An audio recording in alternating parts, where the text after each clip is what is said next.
All right, guys, welcome to today's episode of Glass Culture Podcast. We have Crypto Serpent, a entrepreneur, business owner, and crypto enthusiast and influencer.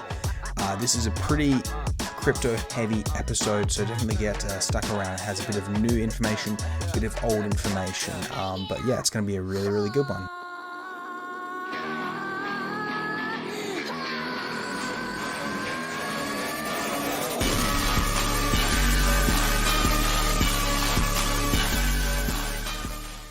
Thanks for having me, guys. A pleasure to be on today. Looking forward to having this discussion with you both. Thank you very much. Thanks for being on here. Yeah, thanks for taking the time. So I think the first thing that everyone would like to know is a little bit about you. So could you just explain to everyone how you got into crypto and blockchain technology, and give us just a little rundown on how you basically got into the space and found your way? Yeah, it was interesting. In August 2020, I was at a bar on a Friday night with a friend, and he came up with a conversation. He said, "Hey, do you invest in crypto? What do you have in crypto?" And I pretty much said, "Yeah, I know about Bitcoin and Ethereum, but that's about it." And that was the start of a 4-hour crypto conversation at a bar on a Friday night, which I thought it was just going to be a chilled night, and it ended up being very intense, because he told me that he had invested every single dollar that he's ever earned into it, and I was actually more genuinely worried for him than me becoming an investor. But I listened to what he had to say, and it sounded very, very fascinating.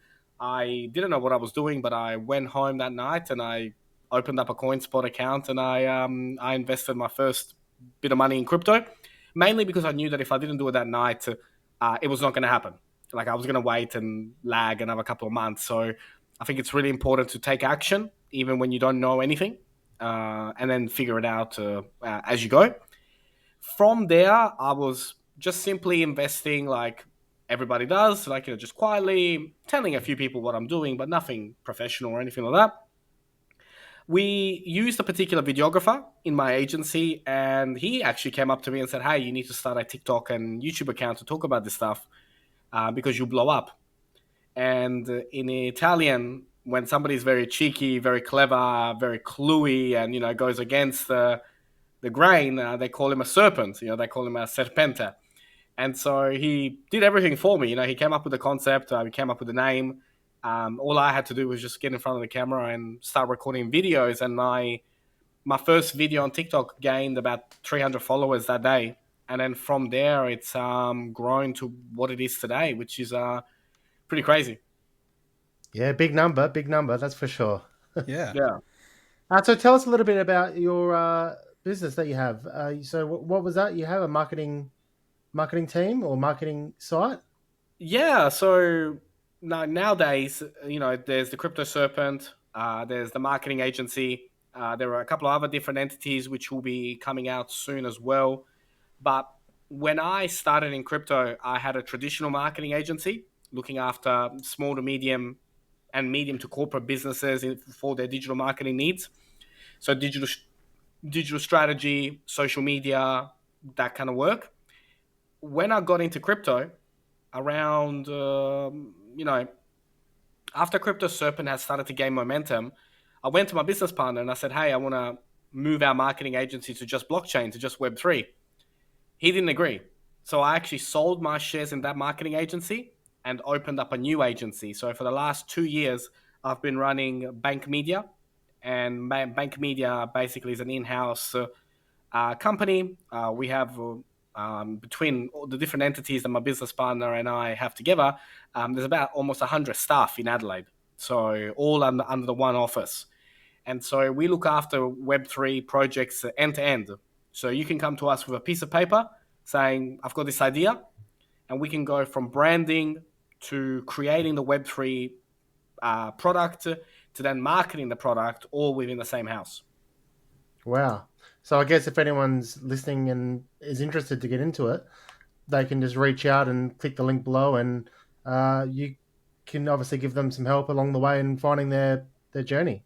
Yeah, I think everybody has ideas, and ideas are great, but how do you then turn the idea into a product? And then how do you then turn the product into a product that people will like? Because there's a lot of people that build, but they're building things that they like, but they don't know whether the customers are going to like it.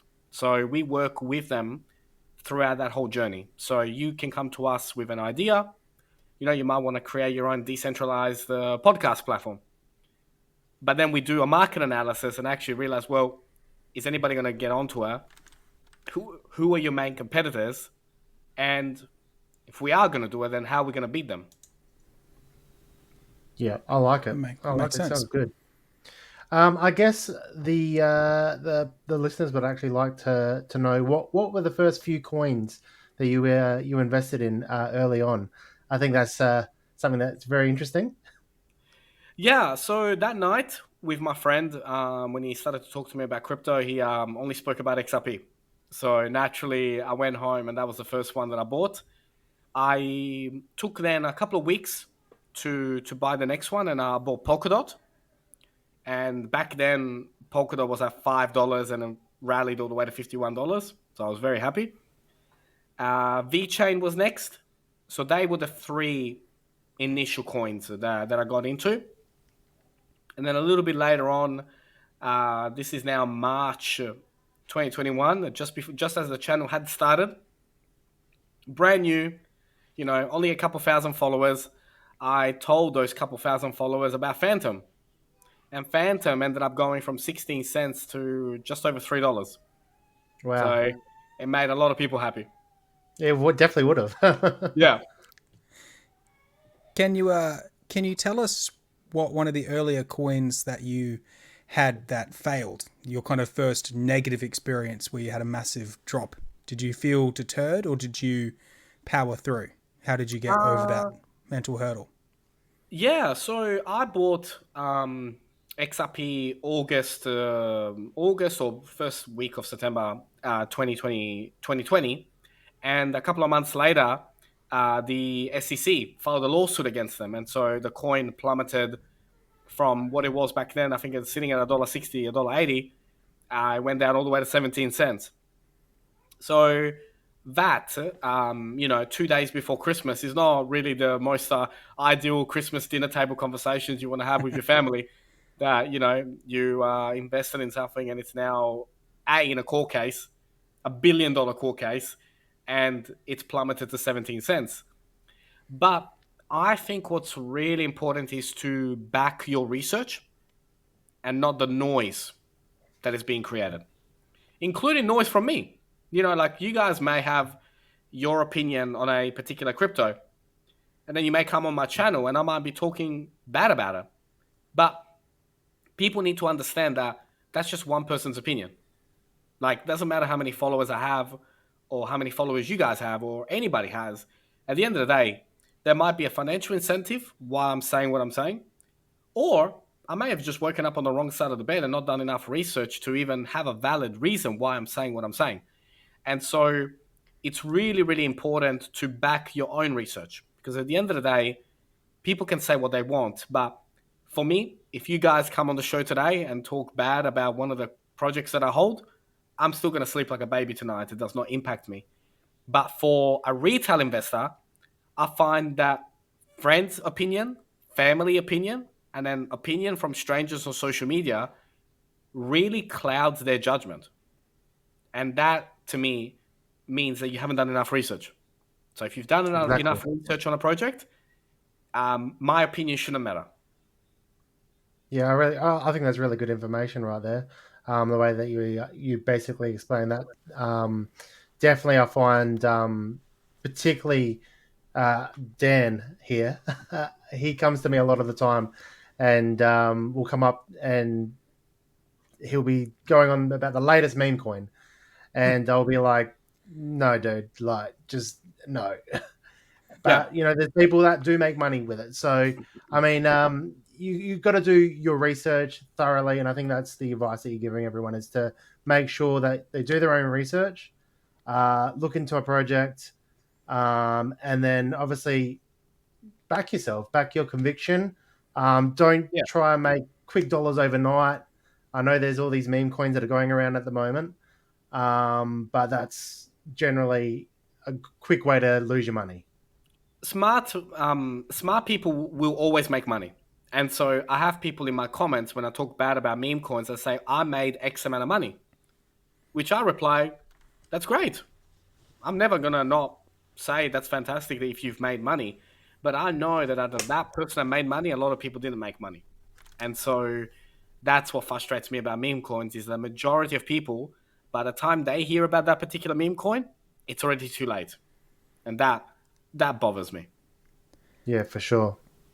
It's like when Doge had that big run about a year and a half ago, and all of a sudden, everybody was a crypto expert because they bought Elon Musk's cryptocurrency basically, and then it kind of went down, and then no one talked about it again. Correct. So YouTube video views are down. TikTok video views are down at the moment when they should be up. People should be researching now more than ever. But at the moment, crypto's not cool, because people aren't coming out shilling their profits. So people are like, well, why should I buy it? It's not fun. And the government as well. The government aren't helping anybody right now. Um, I don't even know where to begin with governments locally and internationally.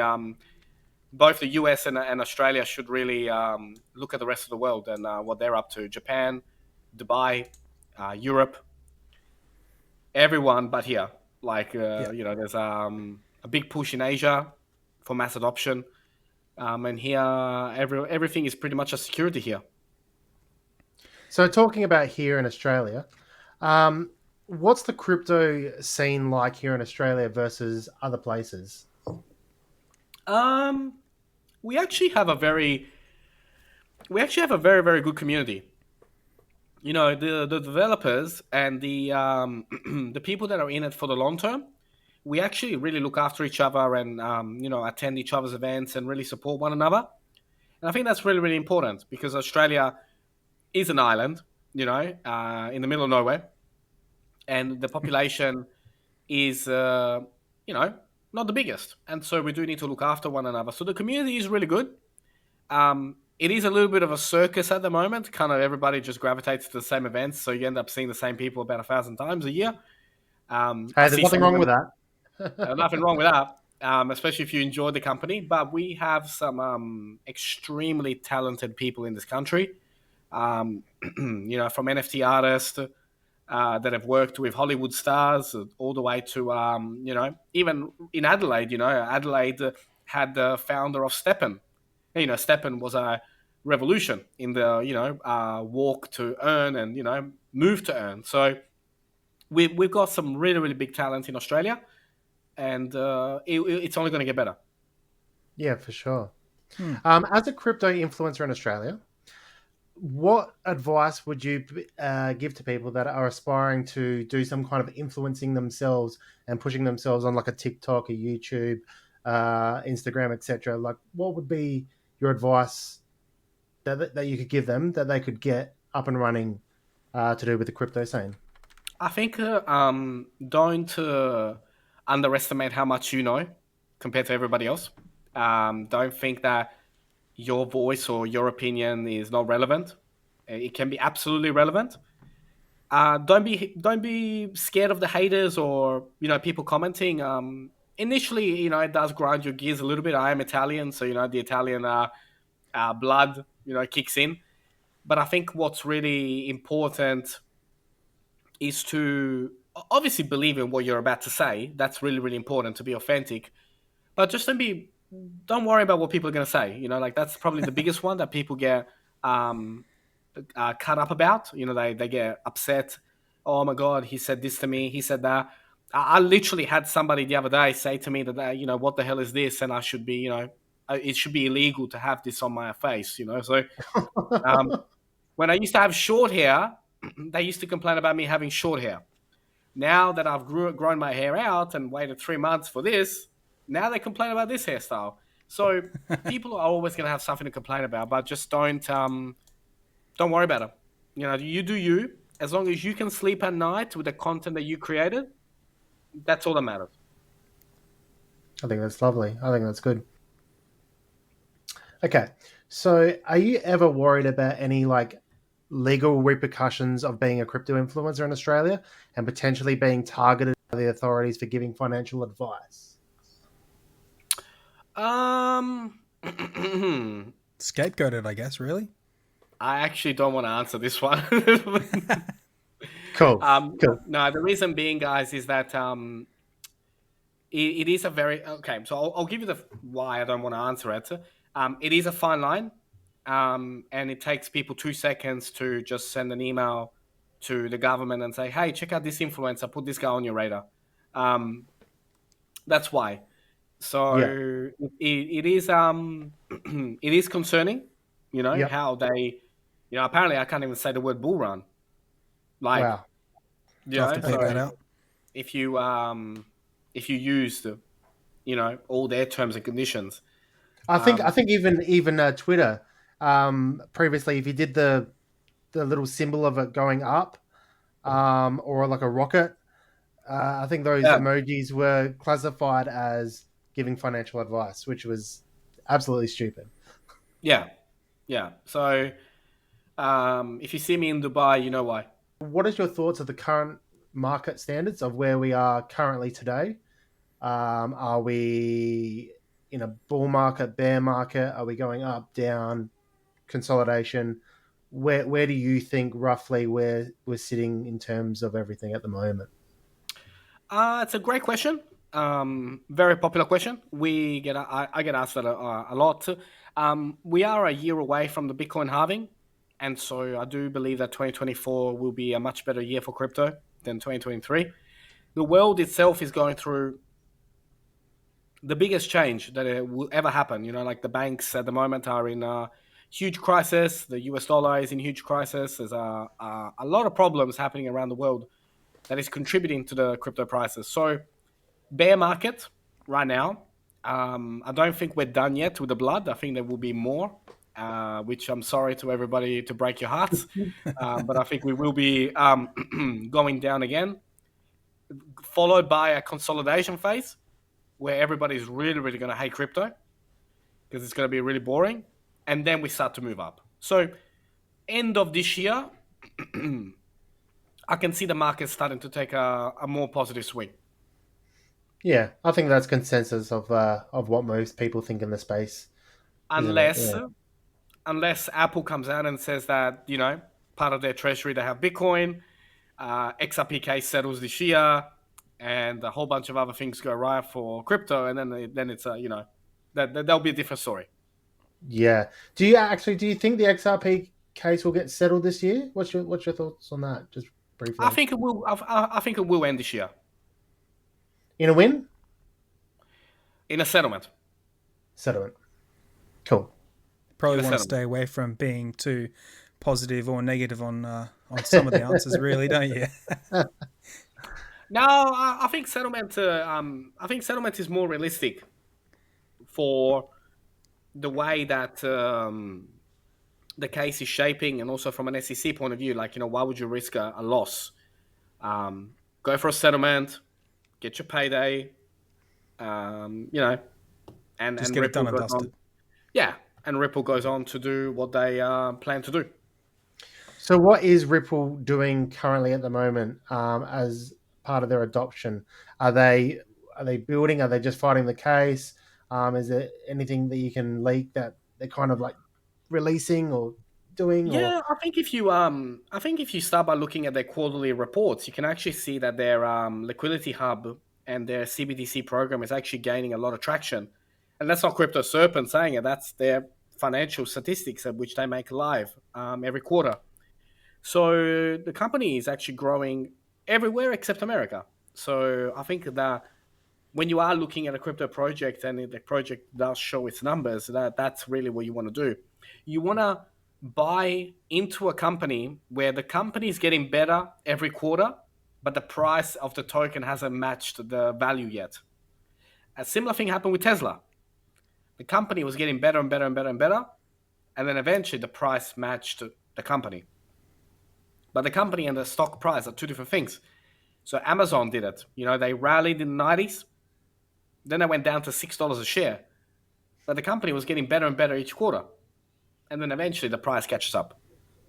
In terms of when you're doing the research, what would you suggest to, the grandmas, the grandpas, the people that come up to our generation and say, how do you take your money out of crypto? Something as simple as that. I mean, obviously, you don't have to go through a breakdown on how to start an account, but what's your advice to them? How much should they just be dedicating a solid amount of time to research, or how would you go about it if you were 65 years old and wanting to get into this? So, first of all, say your mum and dad's, your grandma's, it's actually not that complicated. Like when you open up an account with an exchange, don't forget your password, put two-factor authentication, but don't forget your password. That's the big one. As far as buying different cryptos, it's very intuitive, and there are customer care supports that can help you along the way. As far as taking the money out, they just simply ask you to put your BSB and account number. You wait a day, sometimes even quicker, and your money will come back to you in AUD. But do consult with an accountant around, because it is investing. And so your first 12 months, you can get capital gained. And so just have a chat to your accountant, around what that looks like. For the most of it, especially right now until 2024, just put in what you can afford to lose, whether it's $50 a month or 100 or whatever, and just be consistent and just don't look at it every day. Yeah, I think makes that's the sense. best advice right there is not to keep checking your portfolio. I remember there were spots in the bull market where you'd wake up and you'd check, I think, your portfolio 3, 4, 5, 6, 7 times a day. And it was just going up and up and up, and you're just getting all excited. And, you had all the euphoria around it. And then during the bear market, you'd wake up, you'd check it, and your heart would sink, and you'd be like, "Oh my god, like what's happening? What's going on? What's going on in the world?" And then you'd Google this, and it seems like the end of the world. And you know, there was definitely a time and some dark places, even for myself, where I used to check it and feel like that. So I Yeah. guess don't check uh, regularly. Don't let it be all end all, and understand that what you're getting into is an investment as well. And some investments fluctuate, but as long as you generally set it out on a time horizon of 4 to 8 years, you should see a nice little growth of where you started, basically. Yeah, time in the market is always going to be timing the market. And I hope that everybody learned from the pain of the bull market ending, and that this next bull market, whenever it is, that people take profits. I hope they Yes. learn their lesson. Like I learned my Yeah. lesson. Yeah. So you suggest that people DCA is that something better than just doing a big chunk of something, or do you think they should just buy chunks every blood in the streets per se is what they say on like a big down day, or what do you Um, think, or just there are consistently evidence. every week have a set amount? There's evidence to suggest that DCA sometimes may not be the best thing long term. Okay, But I think any routine is good. all I right, think cool. any formal routine, like life is better when it's followed by strict discipline. I don't want to go to the gym, but I'm going to go to the gym. You know, I don't want to invest while everybody's scared, but I know that that's the right thing to do. So any form of discipline, I think, is welcomed. And I think after investing, start reading some investment books in your spare time to just get an understanding of how the rich think and do things. Any particular books? Top three? Oh, Rich Dad Poor um, Dad. yeah. I mean, that's a good one. That's a good one to Everyone start. Very says that generic. one. Very generic. Uh, Grant Cardone, the 10x rule. I think that's really really good. You've got Zero to One, which is a great book on how to start a company from zero, and how it's important. The 4 Hour Work Week, I think, is a really light read for everybody to smash out on a weekend. Oh, beautiful. Just get addicted to consuming good knowledge. Forget Yeah. your Netflix for a little while. and just consume podcasts, consume shows like yourselves, um, and be surrounded by people that talk about this stuff openly. You know, in the Italian culture, um, people don't really talk about money. You know, it's kind of like this thing that no, you don't tell people how much you earn. No, you can't do that. Keep that quiet, keep that to yourself. You know, so you want to be around people that are constantly talking about money, not being arrogant, but like talking about ideas. You want to be around those people. Have you seen Facebook scams of companies promising gigantic returns on minimal investments and things like that? Obviously, scaring people off and also maybe fooling people into spending money. What's your thought on that kind of practice taking place right now? The answer is always simple. If it sounds too good to be true, walk away. Yeah. You know, join our crypto trading platform, and with $500, we will make you 5,000. And then when you go to take the money out, you need to give us another $500 to pay for the tax. And then when you pay for the tax, you got to pay more money, and then they disappear and block you. So don't get sucked into these things. These things have been around since the 60s, 40s. There's always going to be somebody who's going to promise you the world and then disappear. If it sounds too good to be true, just walk away. Just walk away. Or like do anything but invest. Or the other advice, if it sounds good and you believe in it, just tell one more person. Just get their opinion before you click the button. Dan, you can definitely say that. I think you were about to drop some money on an NFT this last bull run, and you came to me and you're like, "Oh, such and such and such," and you showed me, and I'm like, "Hang on," I'm like, "That's not correct. That the web address there doesn't Yeah. match that one there. That's authentic." And Those you're like, Twitter scammers. "Damn." Is Craig right? Or Elon Musk's Satoshi Nakamoto? And if not, who do you think is?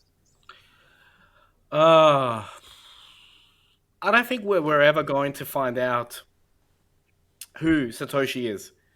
I think it wasn't a coincidence that the Bitcoin came out after the last financial meltdown that occurred around the world. And so whoever created it was either in the banking world or was in the tech space already.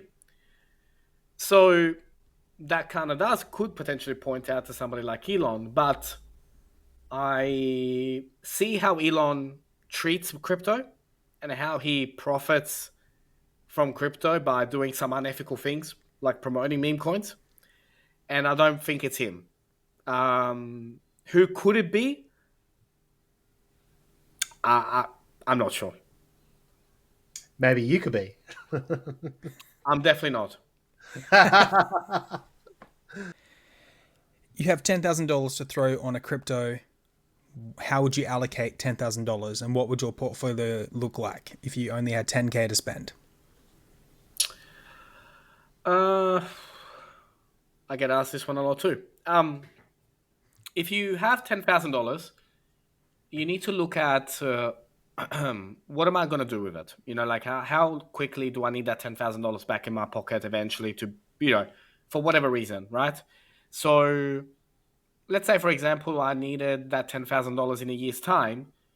It would be different to say I need that $10,000 back in 4 or 5 months' time. So I would first ask myself that question, how quickly do I need that $10,000 back?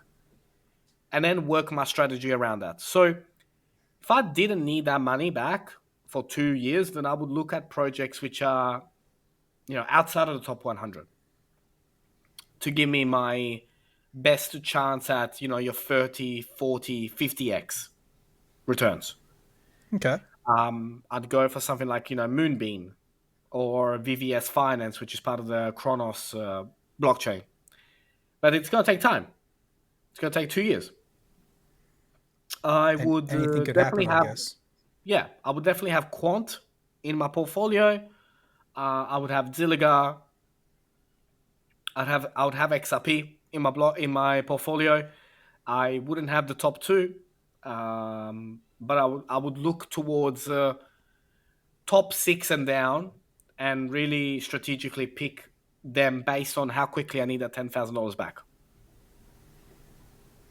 Cool. That's actually very good advice. Actually, the first part of that I never would have even considered. How urgently does that 10K need to be back to me? That's just an idea that shows your world as opposed to someone who doesn't do this, their world, for example. So that's, yeah, good advice. Good homegrown advice, really. It's Thank you.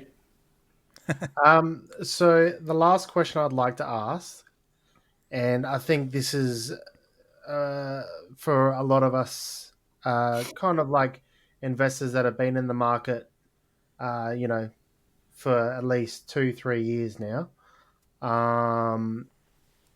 What is the first use case do you think that's going to onboard millions of users to crypto? Like, is it going to be gaming? Is it going to be payments? Is it going to be DeFi?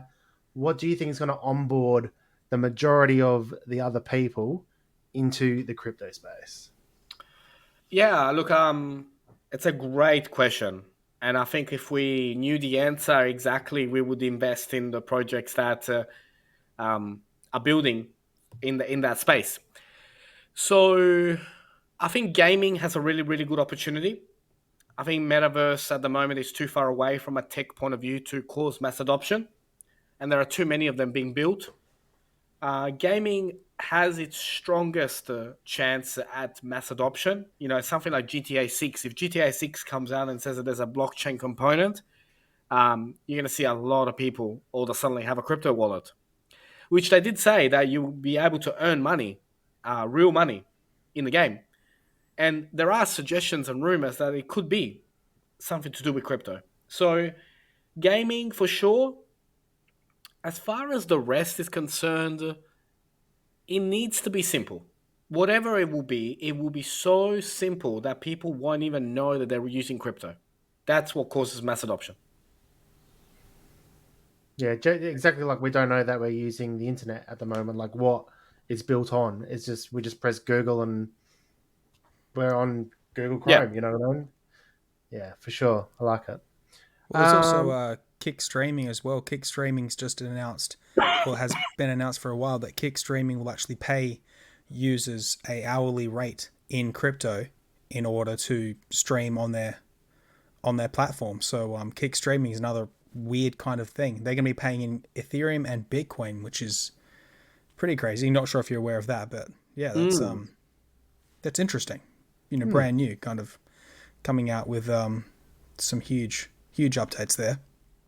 Yeah, that usually is massive. Sorry, what did you say? That is massive. And look, to compete against YouTube, you're going to have to do something crazy to lure people away from Twitch and YouTube. So good on them. You know, let's see what happens. And I did see you seem to be a bit of a fan of the Apple VR headset. I think it's really innovative, and I think that there are some really, really cool features with it. Will it, in its current format, will it be mass adopted? No, but it's just going to get better and better. Yeah, the cost is astronomical. Yeah. Even though it's justified, you know, from a tech point of view, it is justified because apparently the wholesale rate to make it is $1,600 US. Whoa. So, which a MetaQuest is only $150 to create. It is justified, but let's see. Yeah. It looks cool, but I don't know. I don't know. It's too expensive for my liking. Wearing it all day, who knows? Yeah. That's it for me with the questions. Unless you got any other questions that you'd like to ask, Dan. Well, I wanted to. What is life for Crypto Serpent other than crypto? Nothing. You don't have to say anything personal, but you know, I know you do car racing. I've seen you've done some boxing. What is life like outside of crypto? Yeah, look, life is busy. Sorry, I just got back now. Life is busy outside of the agency and the Crypto Serpent. Not that there are too many hours left, but Racing for sure. Motorsport has been a part of my life for 20 years. Love it, and will continue to do that for a long time. I love being competitive and challenging myself against younger drivers that are coming up. And I do hope to do some national events later this year. Fingers crossed. Yeah. Boxing is more like a hobby to keep fit for the racing. So I have to remind myself that I'm not a boxer. I'm a race car driver, just doing boxing for fitness. But I enjoy the simple things. Dinner with family, dinner with friends, meaningful conversations, and spending time with a girlfriend, and just enjoying each other's company, and enjoying enjoying the little things in life. Not you know the extravagant things that some people think the crypto serpent does. I actually prefer a meaningful conversation with somebody at Macca's compared to a $700 dinner with some idiot who thinks that they're top dog. Oh, it's good. Down to earth. That's good. Yeah, look, my first job, I worked in a box factory for $7.50 an hour. I don't plan on forgetting that anytime soon. I guess it keeps you grounded and level-headed as you progress up the ranks. You've got that of where you've come from and where you want to go, and not ever go back to. Yeah, pretty much. Yeah, I mean, thank you very much for joining us, Crypto Serpent, taking time out of your busy day to come on and have a chat with us. I think this has been a really great conversation. I'll have all your links down below, so if anyone wants to follow the Crypto Serpent world, I'll have Bank Media IO down there, as well as any socials as well. But yeah, thank you very much for coming on to the show today. Much appreciated, guys. Thanks for having me. Cheers, Thanks, mate. mate.